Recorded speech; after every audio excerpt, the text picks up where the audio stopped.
Today on the Cooligans, we have the Fruit Bowl god himself of Nashville SC, Dax McCarty. That's right, but we talk about the Fruit Bowl and a lot more tonight on the Cooligans!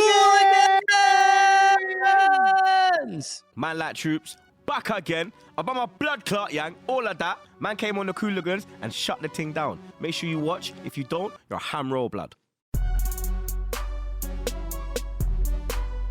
Yeah, baby!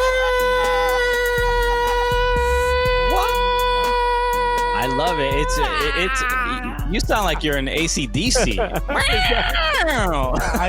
I sound like right before I started, someone was just like, what happens if we kick his balls? Yeah. You sound like you're doing some sick air guitar.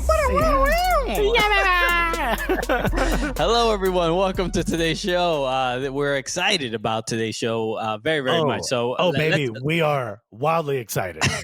Okay, so let's start with the typical pleasantries. Hello, my name is Christian Polanco. That's right. I'm Alexis Guerrero's yada yada yada. We are the Cooligans. We are your favorite stand-up comedians that host the funniest soccer show that you have ever seen. But and we're also what, Alexis? What it says on your shirt, baby. We the gulliest. You know what it says on my shirt? It says milk in Italian. Okay, we got a priority straight. You're damn right. Okay. So we're excited about today's show because today we're going to be joined by Dax McCarty. And if you guys know about Dax McCarty, obviously played for FC Dallas, played with New York Red Bulls, Chicago Fire, currently at Nashville. We have a history. We have a past. That's right. How many people you know got history with fruit in a bowl? Yes, we're in a very unique part of our American soccer history because yes, us finally connecting with Dax is a thing everyone has been waiting for. This is, you know what, it happened not too long ago, right? We went to All-Star, we went there, we talked to him, he knew who we were. Crazy. We were shocked. No one knew who we were. I remember just standing around at that scrum and everyone around us hated us because they're real journalists and we're asking about a goddamn Fruit Bowl. Yeah. This was the first time I really felt like the mainstream soccer media was like, who are these fools? What are they doing? Media. Okay, we're coming after you. All right. Could you imagine them asking actual tactical questions about the goddamn All-Star game? And we're out here just trying to have a good time. And we're the assholes. Crazy. All right. No, but obviously it was long overdue, and we really, and it wasn't like we hadn't tried in the past either. No, we've been trying for so long. I mean, if you think about this, we flew to Chicago once we heard he was a part of the All-Star game to talk to him. We saw him and his entire family at I guess a big market in Atlanta, at the Ponce de Leon market. Yeah. And we legitimately ran up on him like we found an op in the street. Hey, yo, fam, you ain't going inside. Okay, you need to stay here and talk to us first. Okay, we were like following a lead, like detectives. You know? Hell yeah, dude. And imagine how gracious his family was. And I think it might have been his wife's dad, his father-in-law, who was like, "Are these the boys?" Gave you the, I was like, "Oh shit." Okay, yeah, we're part of the McCarty family history now. It feels good. But no, obviously, getting to talk to him was incredible. We got to, we're all kind of experiencing this quarantine in our own way, and he gets to share what he's doing, and he also, frankly, trashes us a little bit. He still has that little that Red Bull energy drink. Hilarious. I was gonna say, if you don't say it, because he came after us hard, bro. But we had a good time. Let's just say this conversation had wings. Okay. So I think we should just get right to it because everybody's kind of waiting for it, and this is one of these. Not only is this another Cooligans podcast, this is a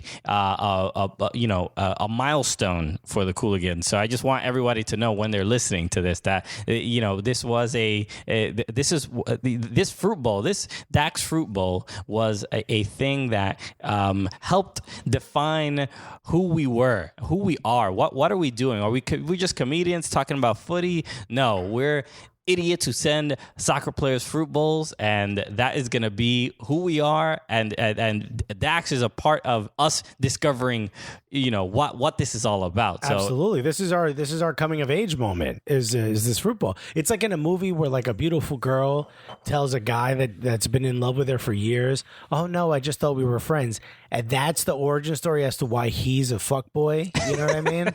Like why he's just an asshole, can't be in a relationship, drives a convertible in the winter. You know what I mean? That's what this is to us. Dax, us sending Dax this bowl and the reaction of our fans is what made us into the Cooligans that we are today, which are not fuckboys, obviously. But you get the riff. This is at the end of a rom-com when we figured it all out. We made our mistakes. Where everything is we realize who our true love is, and and it is Dax McCarty. So that's right, dude. All that plastic surgery we got, fake abs and fake pecs we put in are worth it, dude. Correct. It's Dax. All right. We obviously we're on the next season of Botched, but it was all worth it. I mean, I should be the whole season if we got plastic surgery. That's a damn sure. So, I mean, what else can we do besides just get to the damn interview? Ladies and gentlemen, if you're a day one, you've waited 4 years, because I know, not 4 as in FOUR, FOR years, because I know we have. Ladies and gentlemen, this is it. Our interview with Dax McCarty. Oh my God, we're so excited. Finally, right? This is years. Long overdue. Yeah. This is the only player we've ever bribed. Okay. we sent him a wedding gift. And you just saw the video. So you saw the video that brings you up to date. If you're new to Cooligans and you have no idea what we're talking about, this brought you up to date. But we're also just excited because this dude has played in the league for a long time. He's played on the men's national team. And he's just, if you know American soccer, you know this guy. Christian, let's go. I mean, if you're driving, pull over. First of all, while you're driving, we should be quarantined. Second of all, pull over. Put your hands together for the one, the only, Dax McCarty, everybody. Hello, Dax. What's up, guys? Thanks for having me. No, dude, this is amazing, man. Yes, thank you so much for joining us. Look, there's a lot to get to. There's serious stuff, there's silly stuff, but let's start quickly with how are you doing? How are you holding up in this quarantine? I've seen some of your social media. You're definitely spending more time with family. Yeah. I don't know if your family appreciates that necessarily. You got a little daddy daycare thing going on there too. It's a blessing and a curse, right? My wife, she appreciates me being around more to help with our 11-month-old Callum, but she doesn't appreciate seeing me as much as she is. She's like, God, I wish you would get out of the house. So I have my quarantine stash, as you guys can see, to our social distancing. She generally wants to steer clear of me most hours of the day, but this just helps secure that. So we're hanging in there, man. Doubts herself, and she's like, "Let's go see what Dax is." You know what? Never mind. Yeah. She's generally tries to be in a different room of the house than me most of the day, but there are those times when I need to change diapers, where I need to make bottles, all that fun stuff. So it's been generally okay. Obviously, everything going on right now. Being close to the people you care about the most, I think is a little bit of a blessing, especially you guys know the season's crazy.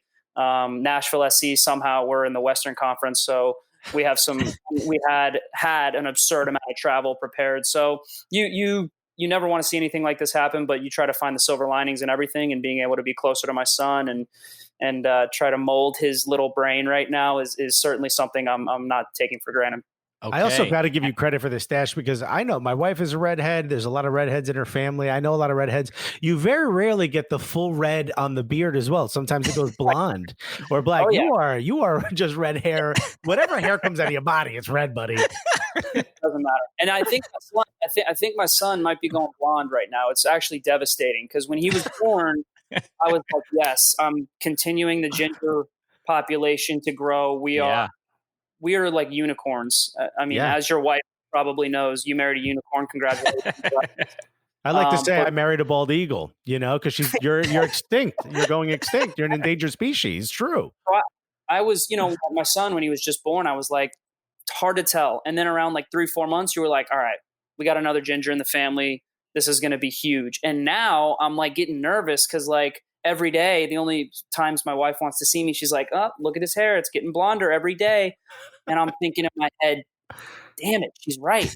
I don't know. I don't know what I don't know what kind of kid we're producing out here, but I hope he's red. She hopes that he's blonde. It's kind of a little bit of a war right now. Okay. This is like an odd Bloods and Crips that you guys have going on in the house. Blondes and red, man.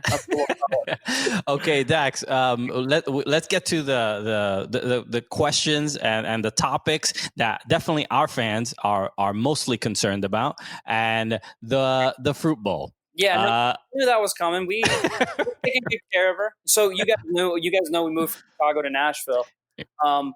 I regret to inform you that the Fruit Bowl is not in the house that I'm currently in. It's actually in storage. Okay. Don't worry. Right. Don't worry. It's still safe. It's funny because actually the house we're in right now is a rental, and we're just renting month to month. And so we had to be very selective in the things that we brought here because it's a fully furnished place. Yeah. And there is a Fruit Bowl already in here, and it's not as good as the one that we got from you guys, but we do have to make do. We couldn't bring a lot of stuff in here. We're going to hopefully move into a new house here in a month, and then it will make its glorious entrance into the world of Nashville. All right. You're going to carry it past the threshold? Oh, yeah, I think so. It's doing well. It's on its perch. It's like, I made sure my wife didn't put any heavy boxes on it. Okay, I'm glad. Could we ask, what was in that moment when you received it? Did you notice, or I think you were using a website, so maybe you got an alert that something was purchased for you, and you were like, the who? Did it ever strike you? Did you think we were stalkers? What happened there? No. I you know what? I had absolutely nothing to do with our wedding registry whatsoever, and so I think that my wife, we were getting like different things left and right. I think that the fact that we didn't really send out any thank you cards. Apologies to all our friends and family and you guys especially. It just all kind of blended together. We were just like, I think we just kind of blasted out like a friends and family mass text, which this was before, we had each other's information. So I'm thanking you now in person. I actually thanked you guys in person. That's right. Yeah. But I didn't make too much of it until we just had this Fruit Bowl. And I was just like, what is this thing? Who's giving us a Fruit Bowl? Like, it was actually funny because I was just like, first of all, why would we have this on our registry? Second of all, who gave it to us? And it was kind of just this ongoing joke until finally we actually talked about it at the All-Star game. And I was like, all right, here they are. They're right here. And I apologize. It took so long to it's all good. No, it's okay. But the first thing that we thought, because look, you are an intense competitor. You're kind of an intense dude. I'll be honest, Dax, right? And when we sent you the Fruit Bowl and then we saw you at the All-Star game, honestly, my first thought was like, this dude hates us. There's no way he doesn't hate us. I was so self-conscious. And it was, once we finally got the thank you, it was good to hear and meet your wife. It was good to hear and have that sort of like, certainty. Did we ever talk about on the podcast how we just like saw Dax in Atlanta at the Ponce de Leon market with his entire family? And we just like ran up and we're like, we're the guys who give you a Fruit Bowl. You're like, please leave me alone. My family's here. That was fantastic. No, you guys see me, on the field and the intensity on the field, but hopefully you see on social media that I got another side to me, and I love the banter. I love the sarcasm. There's like nothing. You guys speak my language, and so I'm glad that at the All-Star game, you could break the ice and we could kind of just be like, no, man, it's fine. I love it. The Fruit Bowl is amazing. It's going to always have a place in our house until my wife gets sick of it and something newer, cooler comes on the market. Of course. We might. Yeah. I might re-gift it. I might send it back. Oh, that'd be dope. Right. Whichever one you want, I might re-gift. So when my wife leaves me, you can send it to me because it might be the only thing I have left. We are with Dax McCarty of Nashville Soccer Club. And yes, we were talking about the Fruit Bowl and how much of a, either talking point or an important, piece to a home. I think it completed your home. But, some say a child completes a family, but no, it's definitely this Fruit Bowl. We needed something to go on our kitchen island, and then things showed up, and it was like, voila. Yeah, it felt a little bit, at least for us, it felt like we were partially, and people saw it in the beginning of the video, but it felt like, at least for me, I was like, I feel like I'm intruding on these people's lives. Well, I think the reason we found is we were trying to find an Instagram post, and for some reason that jumped right to the top, and I was like, oh look, their registry, and immediately him and I were like, we should not be looking through this at all, and we're like, well, it's public, right? Like let's buy them something, and we did it on the show. But like, have you and your wife ever talked about who owns that fruit bowl? Because it wasn't good for both of you, but like technically, I view the TV as mine, and everything else is my wife's. Like, what is it? Yeah, no, my wife knows whose fruit ball that is, and I tend to eat a lot of bananas, make sure my potassium levels are high. But she knows that I use that thing quite often, and she always likes to joke around if I'm her first ex-husband. So if anything ever needs to get settled, that fruit bowl is the first thing I'm requesting. Take half my money, take half my assets. But the fruit bowls come with me. I don't care. Here's a great question: who gets the TAM?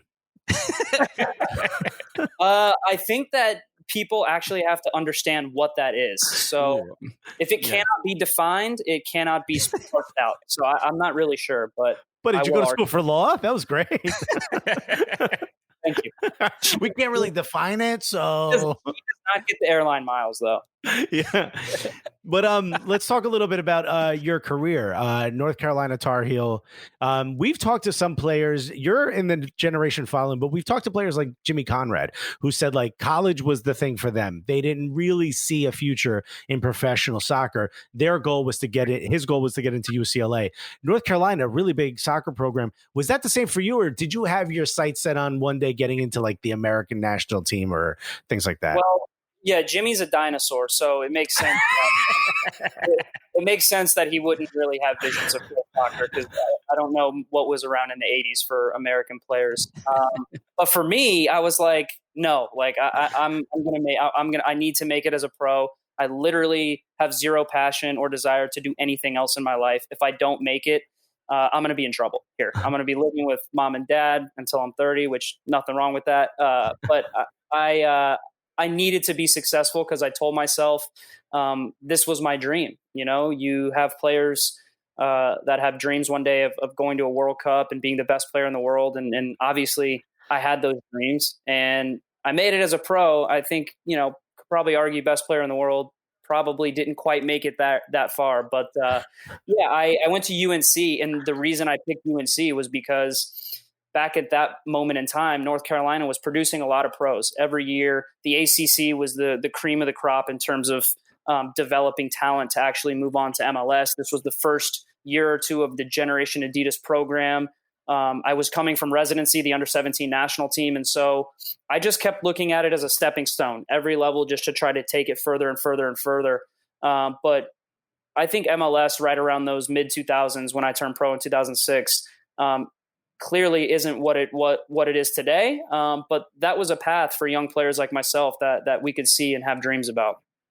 Incredible. Yeah. It is.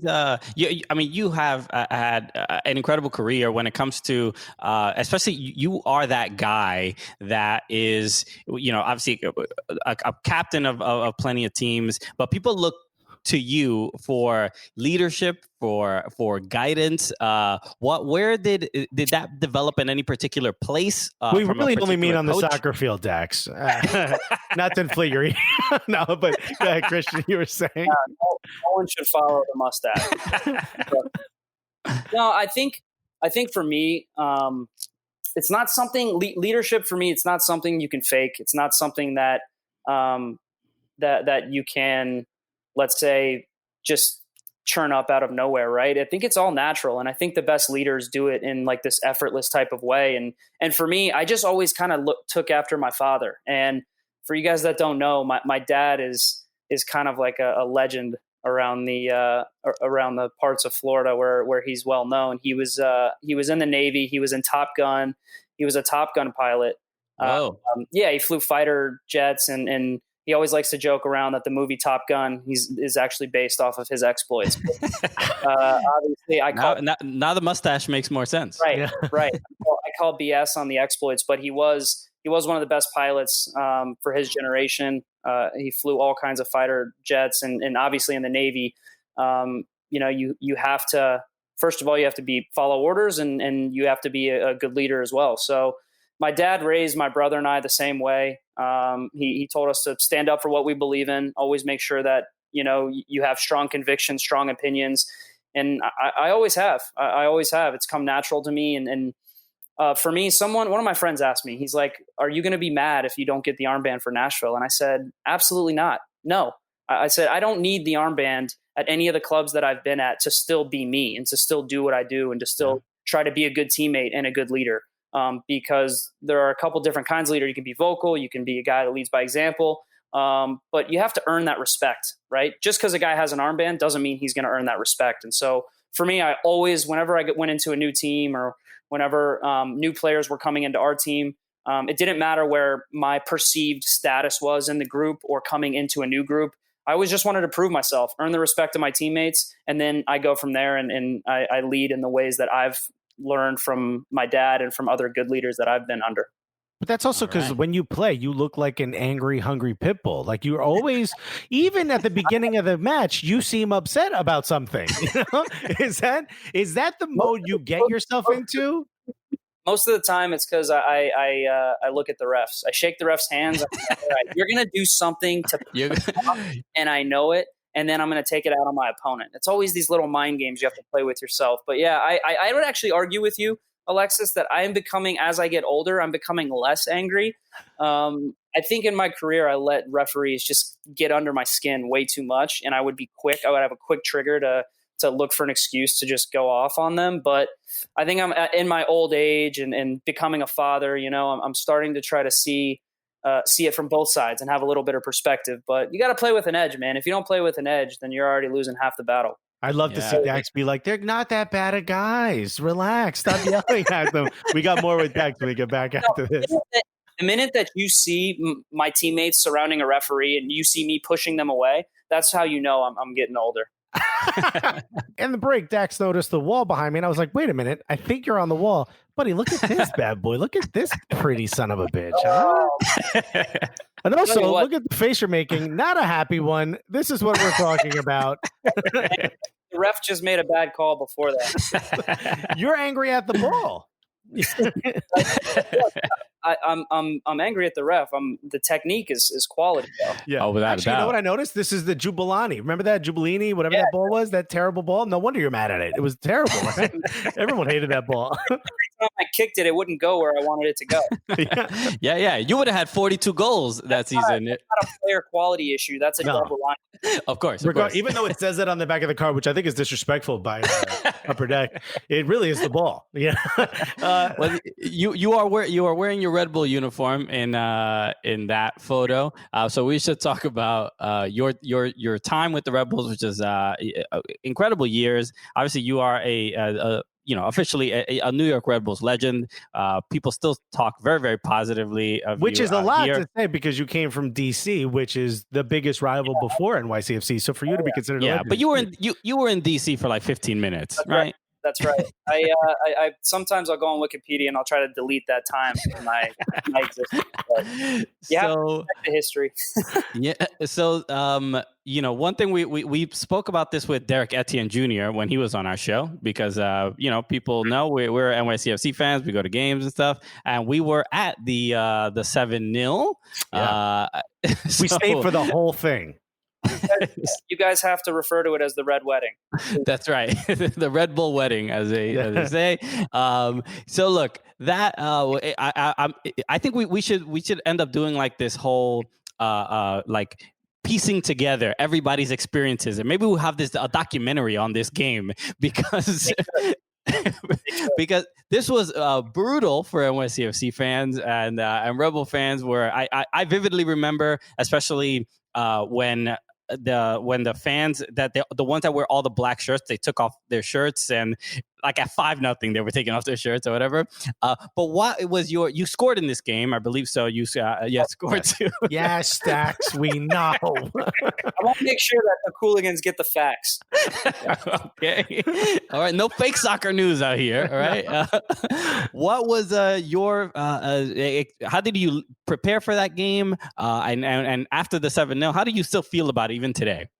Yeah, I mean, in those early years, it was like Alexa said earlier, like DC United, New York Red Bulls, like that was the rivalry of the league, like biggest rivalry in league history, goes way back. The animosity there is real.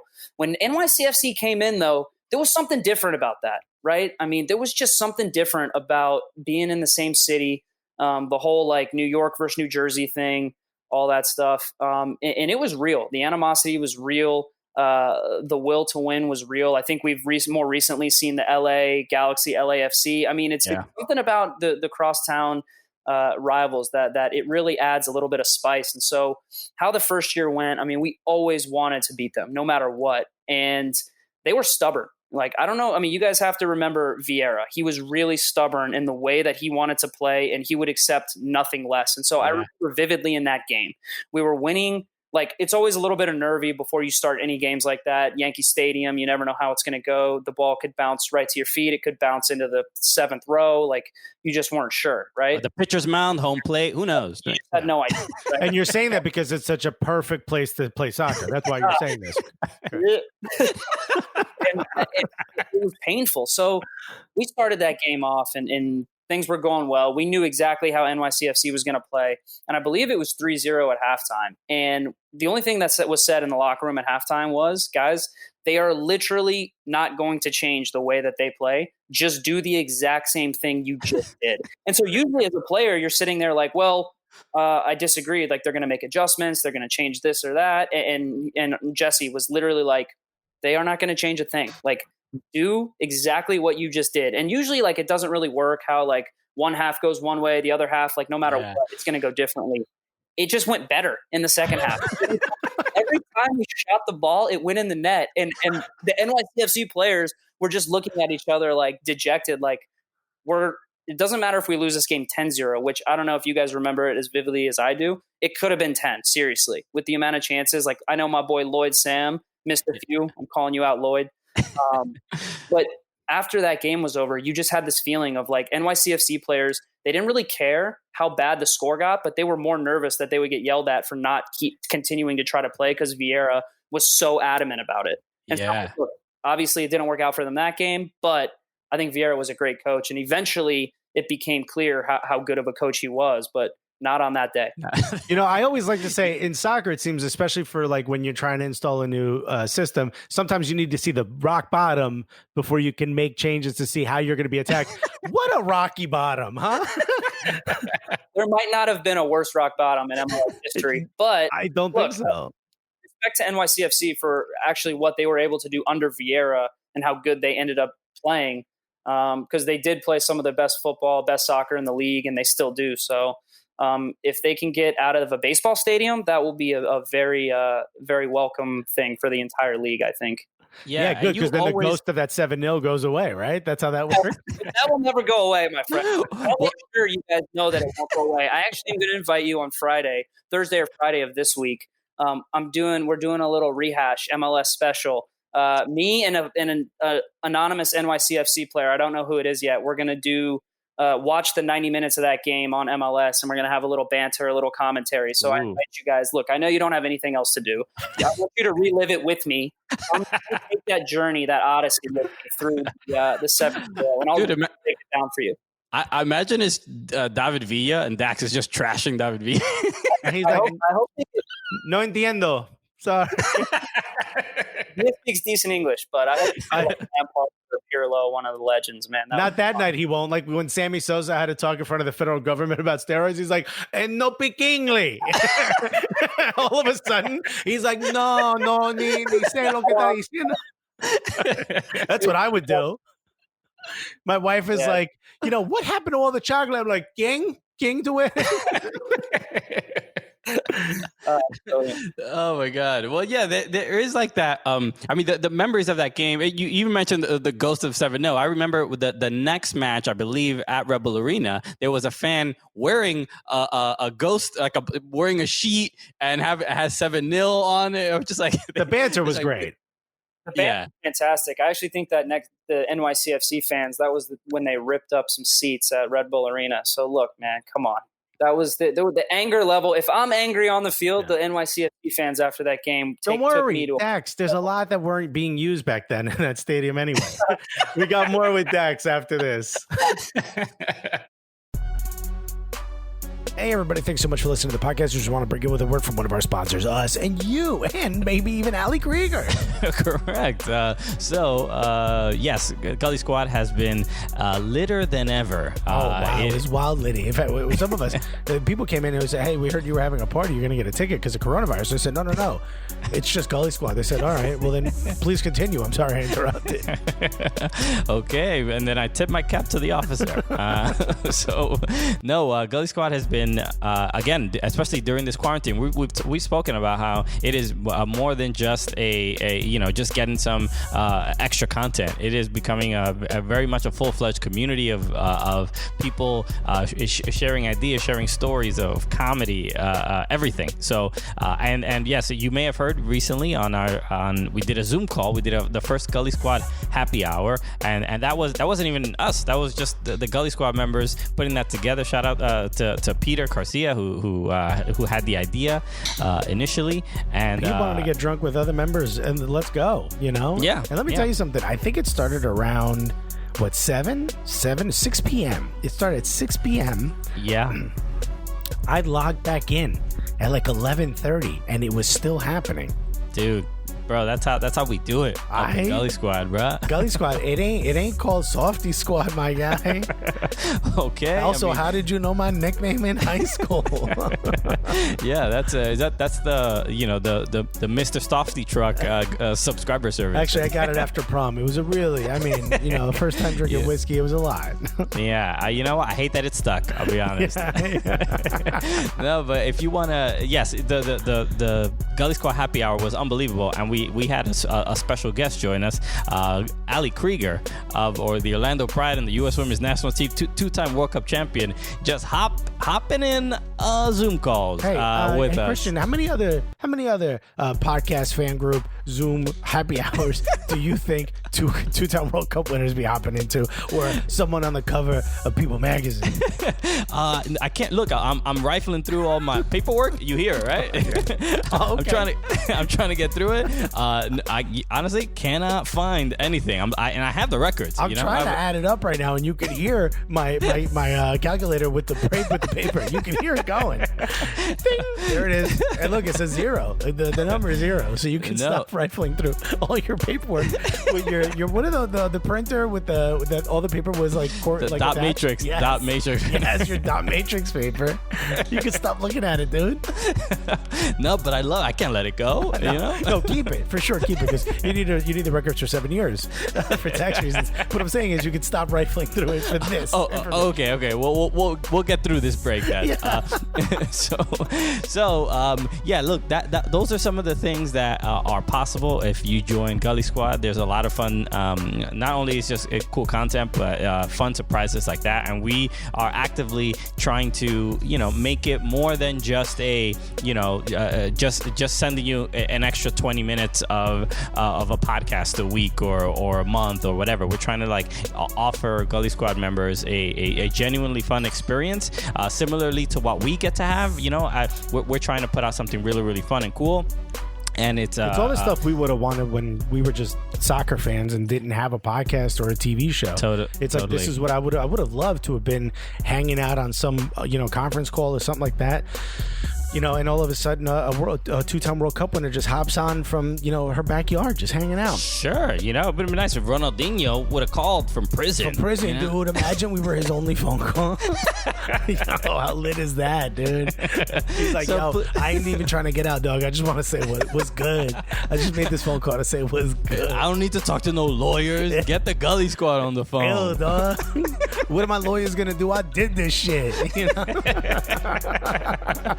All right, so please join Gully Squad. Go to soccercooligans.com and hit the join Gully Squad button. I promise you, it is as fun as these breaks. We have a good time with it, and you'll all have unique experiences and really cool things, and you'll help the show grow.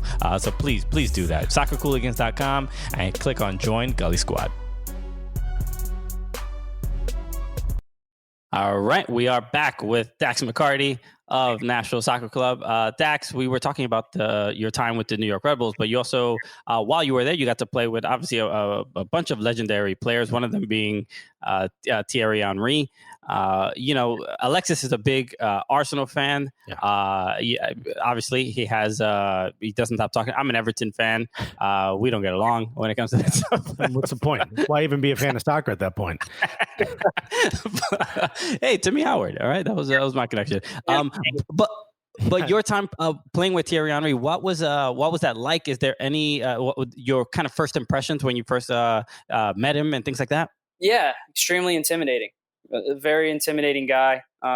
We were just talking about this a little bit, but just the sheer size of the man, you don't realize it until you stand next to him. You're just like, you feel like a little kid standing next to like your dad, and you're like, wow, how are you so big? And you remember his days at Arsenal as like this like skinny, like fast winger.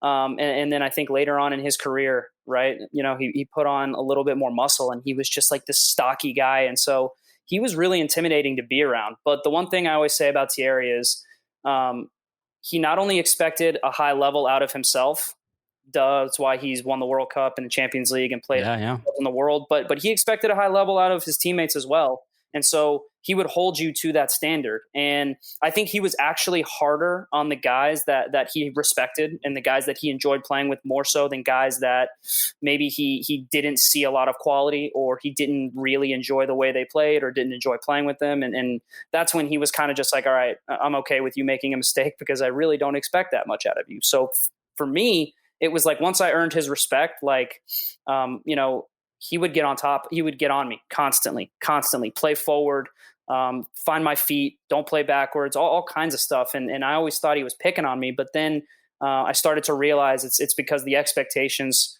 were higher, and he wanted to push me to be a better player and to get to a higher level. And so I think playing with a guy like that, I think that's when I really took on board like how to have like personal responsibility and accountability to expect myself to play at a higher level. And then I can ask that of my teammates. Right.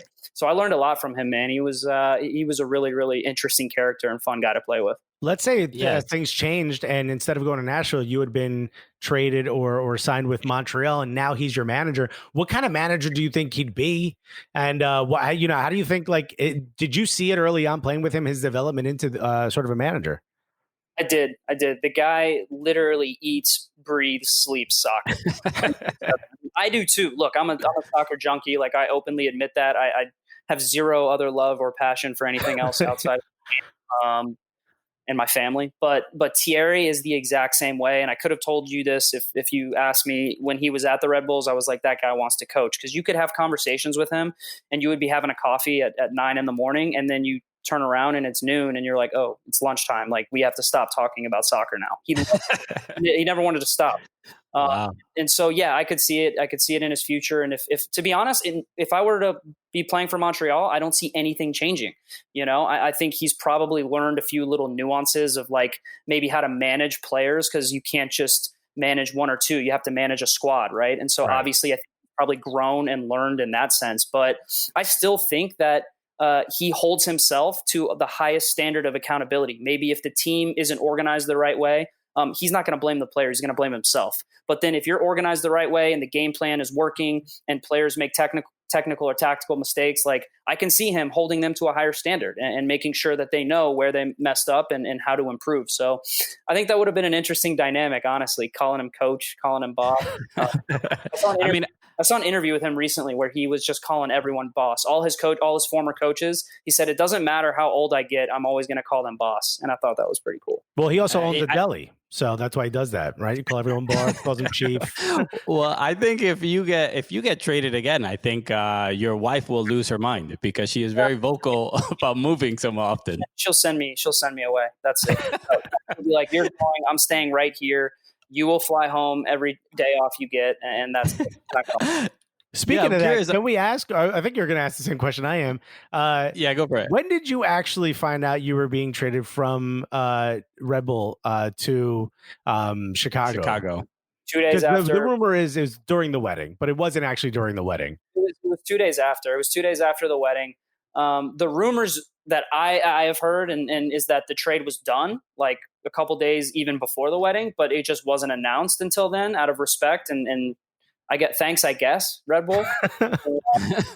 but I found out 2 days after at January camp, like first day there. And Bruce Arena had actually given me the first 5 days of January camp off because I was getting married. And he was like, don't come to camp and then fly back, get married, fly back. He's like, that doesn't make any sense. And Bruce was like the chillest dude there is. And so I was extremely appreciative of that. And then I got to camp. I went to sleep, met Jesse in the morning for a coffee. He told me, and it was emotional, man. It was pretty wild. It was crazy because I don't know if you guys know, but the season was like 2 or 3 weeks away. It was literally right around the corner. And so I was just like, damn, that's heavy. That's heavy. Yeah. That was a tough moment. Obviously leaving New York in that manner, but that's the nature of the beast, man. That's what we sign up for.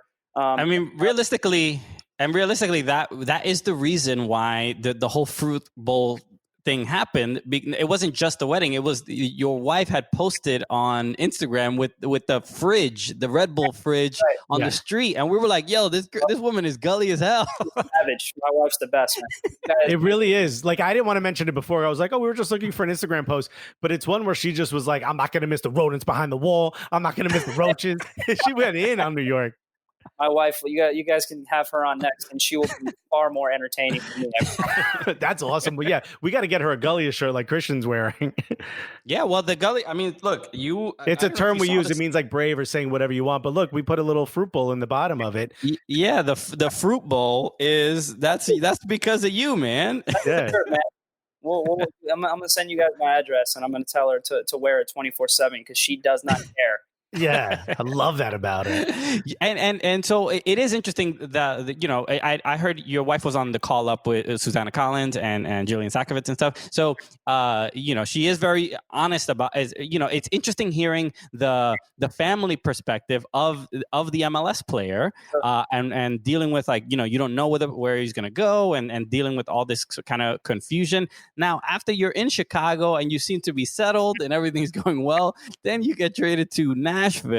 How was that handled? Well, what I'll say about that is you can't even compare the two because there's just such a gigantic difference because the whole Nashville Chicago thing was actually a very mutual understanding, right? And so actually it's funny because the front office of Chicago essentially said, look, we specifically don't want to have happen what happened with you in New York. So, we're going to talk about this. We're going to talk about the future. We're not really sure what's going on with our club in general because Chicago was like all over the place that offseason. They didn't really know if they were going to keep the coach. They didn't know what kind of contracts players were going to be on. It was just wild. And so we had really open, honest conversations. And I said, look, if you guys retain Panovich and he wants me back, then I'll come back. If you guys get a new coach and he wants me to stay, I'll stay. But if there's this little bit of indecision, then, I can move on and we can move on. And my wife was okay with it. And so there was a huge difference in the way those were handled. Okay. And I think the thing that really bothered me the most about the New York thing was just that there was no regard for the timing and no regard for a player's input. And usually, look, trades, it is what it is. You sign up for it, you get traded somewhere. Usually you have to accept that. But I was of the opinion that for how much, I had been in New York and how much I love New York, and I just re-signed a new contract, that players should have a little bit of a say and a little bit of a knowledge in where they end up. And so it worked out fine. I actually really enjoyed my time in Chicago, but there were some big differences between those two trades. And look, I mean, the significant others, I mean, they, at this point, they know what they sign up for. So there's really no other way to put it. And my wife is a trooper, man. As well. All the other girlfriends, wives that do it too. When I started comedy, my wife was like, "Oh no, he's going to be away every weekend, yada yada yada." I've been a comic for 10 years. She's like, "Go book something else, will you?" She's like, "Start booking stuff during the week." And Dax, we have our Gully Squad, which are our more dedicated fans, and they had a couple questions for you. So I wanted to read them off to you. So this first one comes from Mike Thomas. He says, for a new team like Nashville, what has it been like being apart from one another for so long? I'd imagine it's tough for any team, but with most of these relationships being brand new this year, is probably a little hard. So how is that being apart? How is it? Yeah, it's tough, man. It's really tough. You do all you can to stay connected and to stay involved, but it's not easy, especially coming from an expansion team. We're all still trying to get to know each other. It's only been a couple of months, right? And so I think those first 6 months you're together as a team are so important, especially for a new team. This is my first experience on an expansion team. And so, you use those 6 months to kind of get to know each other, not only on the field, but off the field as well. And so it's been really difficult, to be honest. I think it is a lot tougher than teams that have maybe been together for years, that know each other, know each other's families. So it's been difficult for us. We're trying our best to make do, just like everyone is, but it's not going to be an excuse. We're not going to use it as an excuse when we come back on the field. We're just going to have to work that much harder. All right. We got a question from Nick Lageman, which is, you don't have to answer this if you don't want to, but Nick is a very hardcore Rebel fan. Huge Rebel just fan. a preference. So he said, I'm going to read it quote for quote. Ask him what happened at his birthday party a few years ago when posted on social media pictures the next day of him and Connor Lade wearing tutus and tiaras. Connor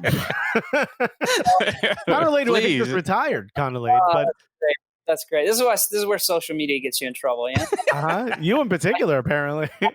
Myself in trouble. Apparently, that was great. That was a great night. That was a night my wife planned with a few of our close friends on Red Bull. I mean, obviously, you guys know we were a really close team.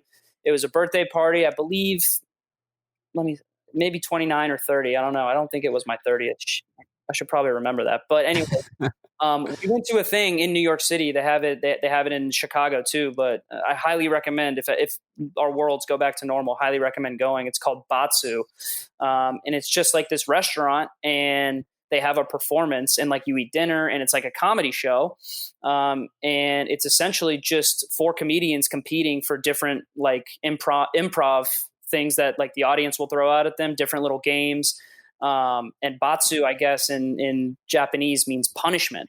And so the loser of those little improv shows has to take punishment. And it was rigged 100%. I'm pissed about it. I know my wife set it up. But we were picked out of the crowd to do something. I won't talk about what it was. And okay. We lost, which was absolute nonsense. It was big. And so then we had to dress up as ballerinas and go through an impromptu ballerina session. And let's just say I posted a picture, but there will not be any videos posted of that. I also love that even during Batsu, you're yelling at the ref. You didn't see that? I was 100%. I was calling nonsense on every single person in there. Well, that's what makes athletes different from, I think, everyone else, is that competitive nature bleeds into everything that you do. I have a brother. We're 17 months apart. You have no idea the type of competitions that we got into. Last bowl of cereal, anything that was involved in the house, name it. It was being competed over. So I think I only get that way when it's there's wings and there's only 2 left, and I want the flat. So I think that's when I see that. We got one question: flat wing or a drumstick guy? I'm a flat guy. You split the 2, suck, boom. Great. And I clean the bone. It's French by the time I'm done. Speaking of Thierry Henry, who is this question is from Chad Benty.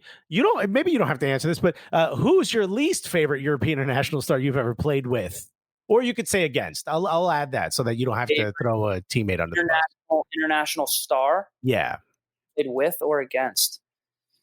Oh, that's some hot shot DP everybody is talking about. Yeah, there's to be honest, I mean, there are a lot of just great dudes out there that, I mean, I will say I'm gonna take a little bit of I'll answer the question, but it'll be a little bit in a different context.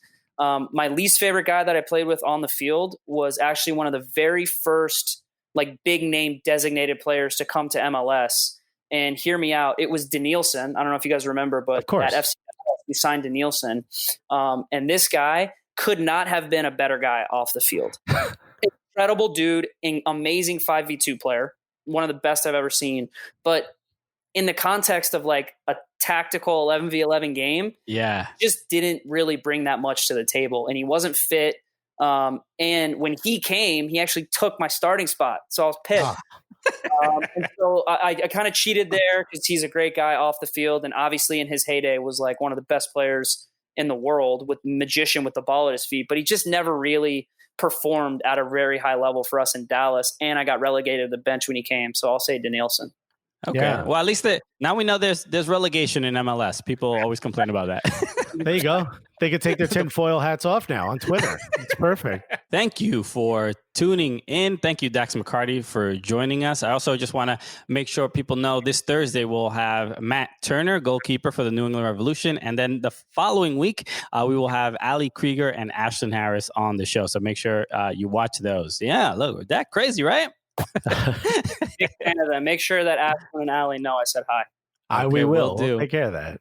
Dax, is there any place people should follow you or anything you want to let people know before we go? I want to let people know that the Red Wedding will be played from MLS. I will be commentating on it with some unnamed NYCFC player. I hope via Pirlo, Lampard, one of those legends. I think it's Thursday or Friday. Make sure you guys tune in, especially. You guys can comment. Okay. You'll follow me on the socials, I feel bad for you. All right. We'll just, it'll be crying emojis in our whenever I lose the ball or like get kicked, you guys can be like, Exactly. All right, Dax, we end the show. This is how we normally end the show. So thank you for joining us today. So for Dax McCarty, my name is Christian Polanco. I'm Alexis Guerreros. And together, what are we? The Cooligans!